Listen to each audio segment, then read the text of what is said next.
Ouais, ces temps-ci, j'ai regardé pas mal d'émissions sur la drogue, la prostitution, tout ce qu'on adore, hein. C'est fou comme parfois il y a des très jeunes péripatéticiennes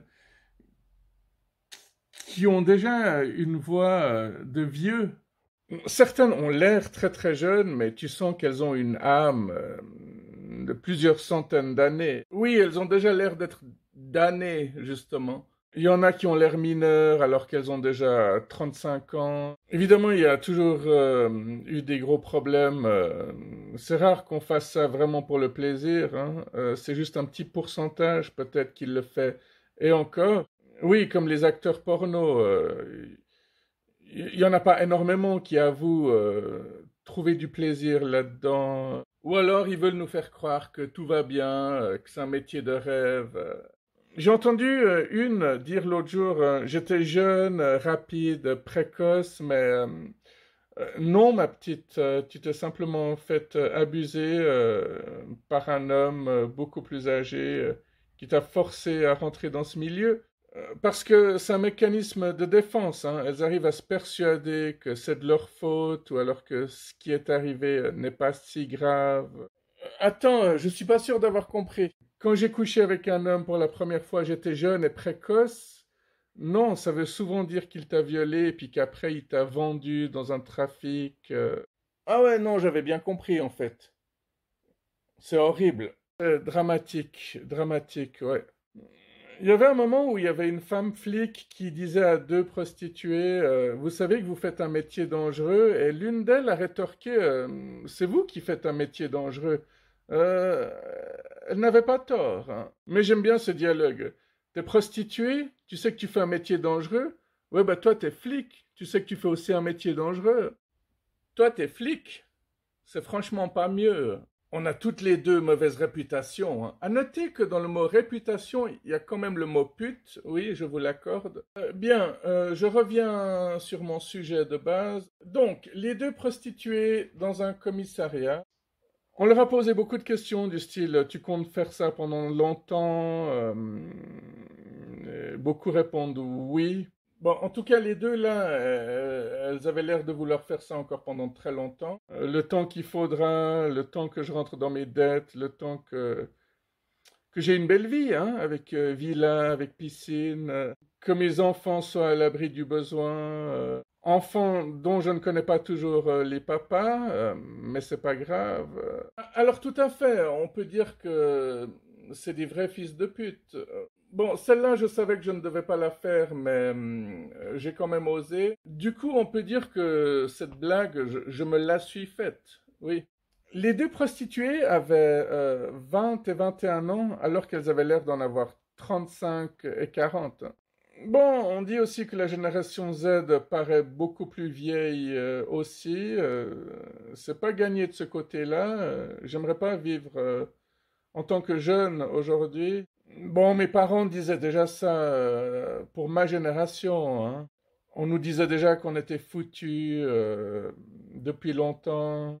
Tu vois, quand on dit aujourd'hui que la musique d'avant était meilleure, bah, nos parents, en tout cas les miens, disaient que notre musique à nous était déjà de la merde et que c'était mieux à leur époque, forcément. Et leurs propres parents, mes grands-parents, trouvaient que l'époque de mes parents c'était déjà foutu et de la merde, que leur musique était déjà atroce et insupportable. Bon, il y a que Adam et Ève qui pouvaient pas dire ça.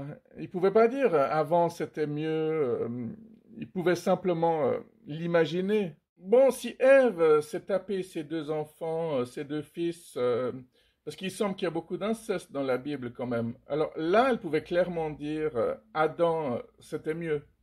Bon, est-ce que Adam et Ève descendent du singe? Parce que dire que Ève sort d'une des côtes d'Adam, c'est déjà ultra machiste et pas du tout réaliste. Mais on nous dit évidemment que le singe n'est pas notre ancêtre parce que nous sommes nous-mêmes des singes. Oui, nous les humains sommes une race de singes. Ça me paraît tout à fait évident de toute manière. Bien que d'autres espèces me paraissent nettement plus intelligentes. Bon, par rapport à cette émission, je me souviens que la prostituée de 20 ans disait que 30 ans, c'est déjà vieux. Que 30 ans, c'était vieux, alors qu'elle, elle avait l'air d'en avoir 35. Ouah! Si elle savait à quel point certaines personnes de 30 ans ont l'air beaucoup plus jeunes qu'elle. Elle a aussi ajouté qu'elle a commencé à se prostituer à l'âge de 14 ans. Donc, je pense pas que sa mère était une très bonne mère. Surtout si elle l'a laissé faire. Une très bonne mère qui l'a laissé faire. Excusez-moi, j'ai pas pu m'en empêcher. Ouais, rappelons aussi que le bassiste le plus connu dans l'histoire du punk a quand même reçu de l'héroïne lorsqu'il avait 18 ans. Sid Vicious avait reçu de l'héroïne comme cadeau d'anniversaire par sa propre mère. Ouais, Charles Bukowski disait l'argent et le sexe c'est important, surtout lorsque vous n'en avez pas. Attends, je te parle de drogue là, hein. Mais bon, vu qu'on est en train de parler de tous ces sujets glauques et déprimants, autant tout mettre dans le même panier. Au fait, j'ai revu ce film où il y a Ben Affleck et Liv Tyler. À un moment donné, ils sont dans un café et puis lui, il explique que sa femme est décédée, et que ça fait plus de 7 ans qu'il a plus de relations sexuelles. Elle, ça la choque et puis elle essaie de le séduire. Elle lui propose d'aller chez lui et de baiser. Et pendant ces 5 minutes, il y a des dialogues incroyables. Il y a des moments... ouais. Ben Affleck, le personnage, dit qu'il se masturbe 3 à 4 fois par semaine, alors que Liv Tyler lui dit qu'elle le fait 2 fois par jour. Donc les deux sont un peu surpris, voire choqués de la réponse de l'autre. Dave Attell avait dit que les gens te disent que la masturbation c'est normal, naturel, jusqu'à ce que tu le fasses devant eux. Et la scène se termine plus ou moins par un moment où Liv Tyler essaye vraiment de le pousser à coucher avec elle, et puis elle dit l'homme ne peut pas vivre simplement de porno. Alors on sent que c'était une époque très très différente, hein. Les années 90, c'est pas du tout comme les années 2020, hein.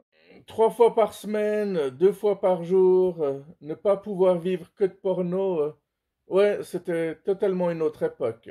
Au fait, on n'a jamais tellement parlé de consentement sur cette chaîne, il me semble. Peut-être même pas du tout. Quand un homme demande et que la personne en face dit oui, ça veut pas forcément dire qu'elle est d'accord.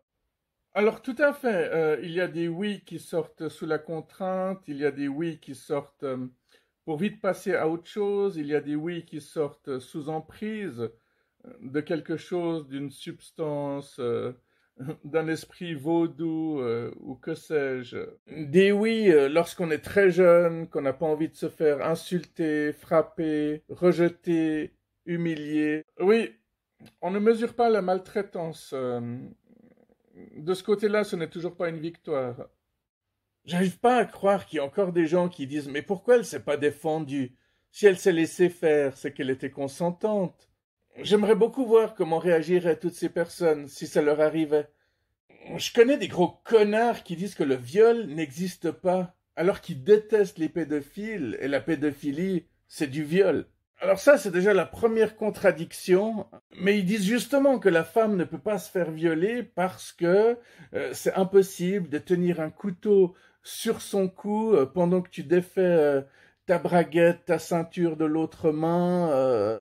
Alors, on ne sait jamais à l'avance comment on va réagir parce que le cerveau reptilien a 3 manières de réagir. Soit on s'enfuit, soit effectivement on riposte et on combat, tel un animal effrayé, soit on se bloque complètement et on n'arrive plus rien à faire. Et une fois de plus, on ne peut pas prévoir à l'avance comment on va réagir. Ouais, fuir et partir en courant, c'est la meilleure manière, mais c'est pas donné à tout le monde, hein, parce que si tu tues ton agresseur, c'est encore toi qui as des problèmes. Les personnes qui vont porter plainte plusieurs années plus tard, souvent elles se sont dit sur le coup, ouais, ça s'est pas vraiment produit, ou alors c'est moi qui dois imaginer, ou c'était certainement ma faute. J'ai certainement fait quelque chose qui lui a fait croire que...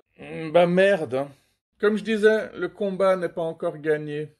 Maintenant, on va nous dire que cette vidéo n'est pas drôle du tout, que du coup cette chaîne n'est pas drôle du tout, puis on va nous traiter de féministes.